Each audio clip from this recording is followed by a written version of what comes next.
जिज्ञासा वहां से आ रही है जिस व्यक्तित्व ने मुनि श्री विद्यासागर बनाया था विद्याधर ब्रह्मचारी को, और जिस विद्याधर मुनिराज को जिस साधक ने आचार्य परमेष्टि बनाया था। तो ये जिज्ञासा दादा गुरु आचार्य ज्ञान सागर मुनि महाराज की जन्मस्थली से आई है। ये जिज्ञासा वहां के दुखित आत्माओं ने इस जगत के महान संत वास्तुविज्ञ प्राणी मात्र की कल्याण की भावना वाने वाले संत के चरणों में, उनके जीवन में प्रशासन के द्वारा धर्म संकट उपस्थित हुआ है। तो इस संत के चरणों में ये जिज्ञासा प्रस्तुत की है। महाराज श्री जी नमोस्तु आचार्य विद्यासागर महाराज की गुरु आचार्य ज्ञान सागर महाराज की जन्मस्थली राड़ौली जिला सीकर राजस्थान में सड़क चौड़ीकरण के कारण 140 वर्ष प्राचीन दिगंबर जैन नसिया जी का एक तरफ का परिक्रमा का मार्ग तोड़ा जा रहा है। हालांकि नोटिस के हिसाब से 2 गुंबद भी तोड़ दिए जाएंगे। अगर परिक्रमा का मार्ग टूट जाता है तो सिर्फ 3 तरफ से परिक्रमा रह जाती है। इसमें समाज पर क्या प्रभाव पड़ेगा, वास्तु दोष मंदिर का क्या होगा, समाधान करने की अनुकंपा करें। देखो, ये बहुत पहले प्रश्न आया था, कई महीनों पहले भी ये प्रश्न आया था। अब 2 चीजें हैं। एक सरकारी दृष्टिकोण, कई मंदिरों के संबंध में इस प्रकार की स्थितियां बनी, लेकिन वह स्थितियां प्राचीन मंदिर होने से आप जिस स्थिति से गुजर रहे हैं सदोष होगा। एक परिक्रमा खंडित होगी, सदोष होगा। मंदिर खंडित होता है तो वो सदोष माना जाता है।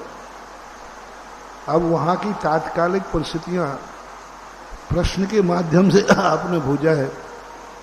कोई कमेटी ने आकर, कोई व्यक्तियों ने आकर हमारे लिए कोई विशेष परिचय नहीं दिया। जिज्ञासा में तो 2-3 बार आ चुका है, लेकिन अलग से कोई ऐसा मैसेज, अलग से परिस्थितियां क्या है, किस परिस्थिति में है, वहाँ का चौड़ीकरण किस, अकेला जैन ही मंदिर आ रहा है कि और भी आ रहे हैं, इन सारी परिस्थितियों पर विचार किया जा सकता है और अपने आप में संगठित होकर के रोकने का प्रयास करना चाहिए। क्योंकि जिस नसिया की राड़ौली की बात कर रहे हो तो दोनों तरफ है। एक तरफ नसिया है, सामने स्कूल है, तो ये व्यवस्था भी बनाई जा सकती चौड़ीकरण करने के लिए कि नसिया के भाग को न तोड़ करके उस तरफ स्कूल की तरफ भाग बढ़ाया जा सकता है। ठीक नसिया के सामने स्कूल है। हमने ज्ञान सागर महाराज का स्टेचू वहाँ बैठाला है, एलक अवस्था का, छुल्लक अवस्था का, और मूर्ति भी मुनि अवस्था का स्टेचू वहाँ है। तो ये विचार समझौता किया जा सकता है सब लोग। अब यही सब बातें तो हैं। बड़ी बड़ी संस्थाएं, बड़े बड़े लोग जहाँ अच्छे कार्य हो रहे हैं वहाँ तो आलोचना करते हैं, ये मंदिर तोड़ दिया, पुराना मंदिर ध्वस्त कर दिया, ये बोलेंगे। ये नहीं कहते कि नया मंदिर बना दिया। तो यहाँ तो सब लोग बुराई करते हैं, व्हाट्सएप डालते हैं, पंपलेटबाजी करते हैं। अब वो सरकार पुराना 150 साल पुराना मंदिर तोड़ रही है तो कोई नहीं जाग रहा। वे कहाँ गए आलोचना करने वाले जो बार से। यहाँ हम जब किसी मंदिर का काम करते हैं तो तुरंत बाहर से महाराज जी ने प्राचीन मंदिर तोड़ दिया, ध्वस्त कर दिया। अब उस संबंध में सारे लोग इकट्ठे हो ना, सारे भारत के लोगों के जो अंतर्राष्ट्रीय संस्थाएं अपने आप मानते जो आलोचक हैं, उन आलोचकों को अपनी आलोचना वहां पर जाकर के लगा देना चाहिए कि ये गलत हो रहा है, 150 साल पुराना मंदिर नहीं टूटना चाहिए। सड़क के लिए स्थान है, सामने स्कूल है, और स्कूल की तरफ यदि सड़क को थोड़ा सा कर्व दे दिया जाए तो मंदिर बचाया जा सकता है। क्योंकि वहाँ ऐसी व्यवस्था है, फिर भी एक नक्शा का रूप लेकर सरकार को सुझाव दिया जा सकता है।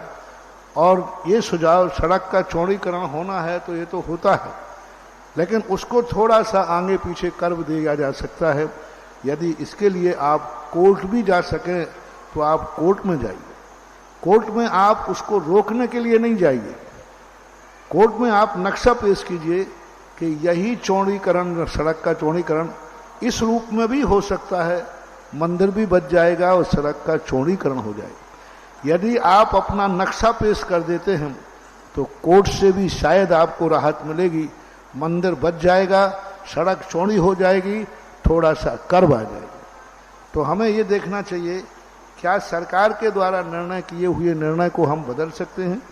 कई स्थानों पर मंदिरों को हटाना पड़ा है, लेकिन यदि हम नक्शा पेश करते हैं तो नियम से कोर्ट आपकी बात सुनेगा, सरकार आपकी बात सुनेंगे। सरकार को मंदिर तोड़ना पर्पस नहीं है, सड़क चौड़ी करना उनका पर्पस है। तो सड़क चौड़ी करने के लिए आप एक नया नक्शा पेश करें, जो मैंने आपको सलाह दी है कि सामने स्कूल के भाग को वहाँ कर्व दे करके और सड़क का चौड़ीकरण किया जा सकता है। ये हमने बहुत पहले राणौली गया था, उस समय का ध्यान है। फिर भी इंच टू इंच आप कभी अच्छे से डिस्कशन करें और इसको समाज के सामने, कानून के सामने, कोर्ट के सामने रखें। यही मेरा फिलहाल इस प्रश्न के उसमें यही जवाब है।